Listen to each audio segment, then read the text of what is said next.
Hello friends, അസ്സലാമു അലൈക്കും. Welcome back to Jashi's cook ബുക്കിലേക്ക് എല്ലാവർക്കും സ്വാഗതം.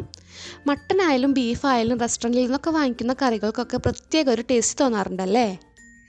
ഇന്ന് നമുക്ക് പുറത്തുനിന്ന് മേടിക്കുന്നതിനേക്കാൾ കിടിലൻ ടേസ്റ്റിൽ വീട്ടിൽ തന്നെ നല്ല നാടൻ മട്ടൻ റോസ്റ്റ് ഉണ്ടാക്കിയാലോ. മട്ടൻ വെച്ചുണ്ടാക്കുന്ന എൻ്റെ മൂന്നാമത്തെ റെസിപ്പിയാണ് കേട്ടോ ഇത്.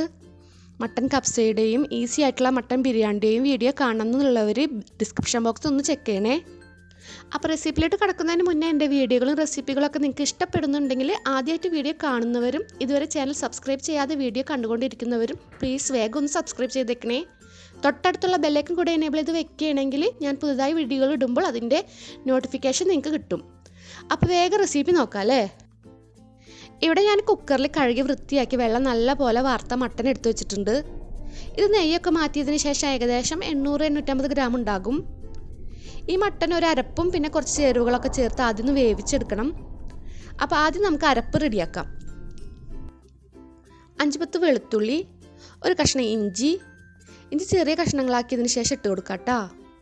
1 ടേബിൾ സ്പൂൺ മുളക് പൊടി, 1/4 ടേബിൾ സ്പൂൺ മഞ്ഞൾപ്പൊടി, 1/4 ടേബിൾ സ്പൂൺ കുരുമുളക് പൊടി, 1/2 ടേബിൾ സ്പൂൺ പെരുംജീരകം. ഇവയെല്ലാം കൂടെ തരിതൊരുപ്പായി ഒന്ന് അരച്ചെടുക്കാം. ഈ അരച്ചത് നമുക്ക് മട്ടനിലേക്ക് ചേർത്ത് കൊടുക്കാം.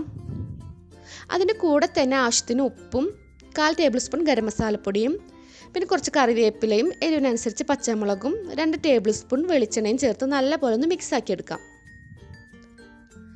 നമുക്കിതിലേക്ക് ഒരു 1/4 കപ്പ് വെള്ളം കൂടെ ചേർക്കാം. മട്ടൻ വേകുമ്പോൾ വെള്ളം വരും, എന്നാലും തക്കാളി ഒന്നും ഇപ്പോൾ ചേർക്കാത്തത് കൊണ്ട് ഇത് വെന്ത് വരുമ്പോഴേക്കും വെള്ളം വറ്റി പോകാൻ സാധ്യതയുണ്ട്. ഇനി നമുക്ക് 3 വിസിൽ വരുന്നത് വരെ വേവിക്കാം. വേവ് കൂടുതലുള്ള മട്ടൻ ആണെങ്കിൽ 4-5 വിസിൽ വേണ്ടി വരും കേട്ടോ വേവാൻ. മട്ടൻ വേവുന്ന സമയം കൊണ്ട് നമുക്കിതിലേക്കുള്ള മസാല തയ്യാറാക്കാം. അതിനായിട്ട് ഇവിടെ ചട്ടി ചൂടാക്കാൻ വെച്ചിട്ടുണ്ട്. ഇതിലേക്ക് ആവശ്യത്തിന് വെളിച്ചെണ്ണ ഒഴിച്ചു കൊടുക്കാം. വെളിച്ചെണ്ണ ചൂടായാൽ കുറച്ചുകൂടെ കറിവേപ്പിലയും 2 ടേബിൾ സ്പൂൺ ഇഞ്ചി വെളുത്തുള്ളി ചതച്ചതും ചേർത്ത് കൊടുക്കാം.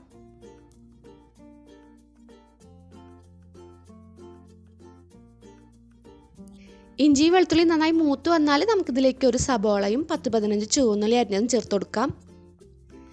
ഇതിന് നമുക്ക് നന്നായി ഒന്ന് വഴറ്റിയെടുക്കണം.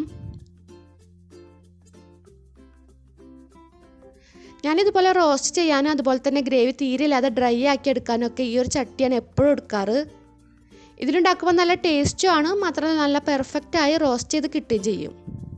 അപ്പോൾ നിങ്ങൾ ഇങ്ങനത്തെ കറികൾ ഉണ്ടാക്കുമ്പോൾ തീർച്ചയായും ഇതുപോലത്തെ ചട്ടിയിൽ ഉണ്ടാക്കാൻ നോക്കാം കേട്ടോ. ഇതായിപ്പോൾ സബോളയും ചുവന്നുള്ളി നന്നായി വഴന്നു വന്നിട്ടുണ്ട്.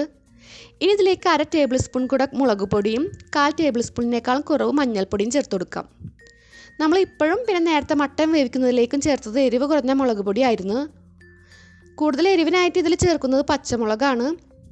അത് നമ്മൾ ഓൾറെഡി മട്ടൻ വേവിക്കുമ്പോൾ കുറച്ച് ചേർത്തിട്ടുണ്ട്, ലാസ്റ്റ് കുറച്ചുകൂടെ ചേർക്കും. അത് പോരാണ്ട് 1/4 ടേബിൾ സ്പൂൺ കുരുമുളക് പൊടി കൂടെ അരപ്പിൻ്റെ കൂടെ ചേർത്തിട്ടുണ്ടായിരുന്നു. അപ്പോൾ ഇത് അത്യാവശ്യം സ്പൈസി ആയിട്ടുള്ള ഒരു മട്ടൻ റോസ്റ്റാണ്. പൊടികൾ നന്നായി മൂത്ത് വന്നാൽ നമുക്കിതിലേക്ക് 2 ചെറിയ തക്കാളി അരിഞ്ഞത് ചേർത്ത് കൊടുക്കാം. നല്ല പഴുത്ത തക്കാളിയാണ് ഞാൻ എടുത്തിട്ടുള്ളത്. ഈ തക്കാളി നന്നായി ഒന്ന് വഴറ്റിയെടുക്കാം.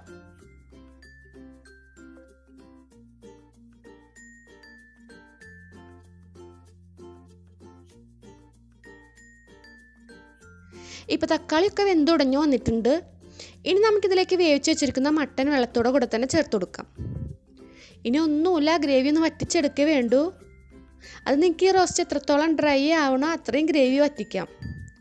ഞാൻ കൂടുതൽ ഡ്രൈ ആക്കി എടുക്കുന്നില്ല. ഗ്രേവി 1/4 ഭാഗത്തോളം വറ്റി വന്നാൽ എണ്ണ തെളിഞ്ഞു വരാൻ തുടങ്ങും. അപ്പോൾ ആ ഒരു സ്റ്റേജ് എത്തിയാൽ 2-3 ചേരുവകൾ കൂടെ ചേർത്ത് നമുക്ക് ഫ്ലെയിം ഓഫ് ആക്കാം. ഉപ്പ് നമ്മൾ ആവശ്യത്തിന് മട്ടൻ വേവിക്കുമ്പോൾ ചേർത്തിരുന്ന്, ഇനി ഉപ്പ് നോക്കിയിട്ട് കുറവുണ്ടെങ്കിൽ ഇപ്പോൾ ചേർത്ത് കൊടുക്കാം.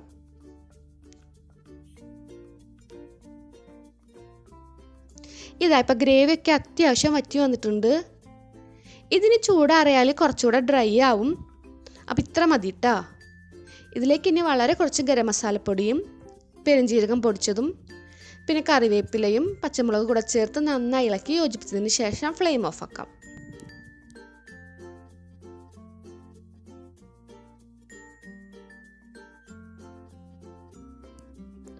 അപ്പോൾ നമ്മുടെ തനി നാടൻ മട്ടൻ റോസ്റ്റ് ഇവിടെ റെഡിയായി. ഇതിൻ്റെ ടേസ്റ്റിനെ പറ്റിയിട്ട് ഞാൻ ഇനി പ്രത്യേകം പറയണ്ടല്ലോ അല്ലേ. നെയ്ച്ചോറ്, പത്തിരി, വെള്ളപ്പം ഇതിൻ്റെയൊക്കെ കൂടെ അടിപൊളിയാണെങ്കിലും കൂടുതൽ പേരുടെയും ഫേവറേറ്റ് കോമ്പിനേഷൻ പൊറോട്ട ആയിരിക്കും. ഒരുവിധം പേര് ഏകദേശം സെയിം മെത്തേഡിൽ തന്നെയാണ് ഉണ്ടാക്കുന്നുണ്ടാവുക. എന്നാൽ ഇതുപോലെ ഇതുവരെ ആരും ട്രൈ ചെയ്ത് നോക്കിയിട്ടില്ലെങ്കിൽ ഒന്ന് ഉണ്ടാക്കി നോക്കുക. എന്നിട്ട് ഫീഡ്ബാക്ക് കമൻറ്റായി അറിയിക്കാൻ മറക്കരുത്. വീഡിയോനെ പറ്റിയുള്ള അഭിപ്രായം പോസിറ്റീവോ നെഗറ്റീവോ എന്തോ ആയിക്കോട്ടെ, അതും കമൻറ്റായി തന്നെ അറിയിക്കണേ. വീഡിയോ ഇഷ്ടപ്പെട്ടാൽ ലൈക്കും ഷെയറും കമൻറ്റൊക്കെ ചെയ്യാൻ മറക്കില്ലല്ലോ അല്ലേ. അപ്പോൾ ഇൻഷാ അല്ലാഹ് ഇനി ഇതുപോലുള്ള ഈസിയും ടേസ്റ്റിയും വെറൈറ്റിയും ആയിട്ടുള്ള റെസിപ്പിയുമായി അടുത്ത വീഡിയോയിലൂടെ കാണുന്നവരേക്കും ബൈ, അസ്സലാമു അലൈക്കും.